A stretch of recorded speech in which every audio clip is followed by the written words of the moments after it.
రవితేజకు సినిమాల ఫలితంతో సంబంధం లేకుండా ఆఫర్లు వస్తుంటాయి. రవితేజ కూడా ఫలితాల గురించి అంతగా పట్టించుకోడు. సినిమా హిట్ అయినా ఫ్లాప్ అయినా నెక్స్ట్ డే నుంచే కొత్త మూవీ షూటింగ్లోకి అడుగు పెడుతుంటాడు.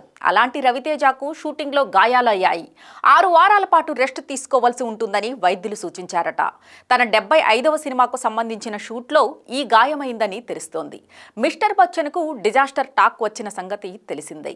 మాస్ మహారాజా రవితేజ చేతికి గాయాలు అయ్యాయి. ఆయన తన 75వ సినిమా షూటింగ్లో బిజీగా ఉన్న ఈ తరుణంలో సెట్స్ మీద జరిగిన ప్రమాదంతో ఈ గాయాలు అయ్యాయని తెలుస్తోంది. గాయాలైన వెంటనే ఆయన్ను యశోద హాస్పిటల్లో జాయిన్ చేశారు. చికిత్స చేసిన వైద్యులు ఆయన్ను 6 వారాల పాటు రెస్ట్ తీసుకోవాలని సూచించారట.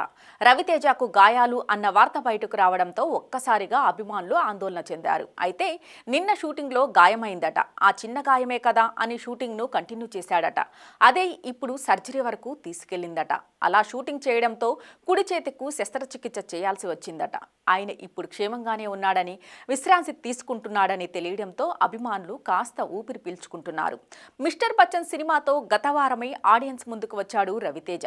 మిస్టర్ బచ్చన్ సినిమాకు ఎలాంటి టాక్ వచ్చింది, మూవీ మీద ఎలాంటి ట్రోల్స్ వచ్చాయి, చిత్ర దర్శకుడు హరీష్ శంకర్ ఎన్ని విమర్శలను ఎదుర్కోవాల్సి వచ్చింది ప్రత్యేకంగా చెప్పాల్సిన పని లేదు. మిస్టర్ బచ్చన్ను కాపాడేందుకు రవితేజ ఎంత చేయాలో అంత చేశాడు. కానీ మూవీని మాత్రం ఆడియన్సే కాదు, ఫ్యాన్స్ కూడా భరించలేకపోయారు. దీంతో మిస్టర్ బచ్చన్ బాక్స్ ఆఫీస్ వద్ద ఘోర పరాజయాన్ని చవిచూసింది.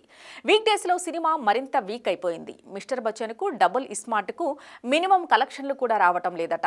అందుకే చాలా చోట్ల కమిటీ కుర్రాళ్ళు సినిమాలను రీప్లేస్ చేశారు. అలా మిస్టర్ బచ్చన్ ఫలితం లేకుండా తేడా కొట్టిన రవితేజ మాత్రం తన సినిమాలతో బిజీగానే ఉంటున్నాడు. రవితేజ చిత్రాలు వరుసగా థియేటర్ల వద్ద కమర్షియల్గా బోల్తా పడుతూనే వస్తున్నాయన్న సంగతి తెలిసిందే.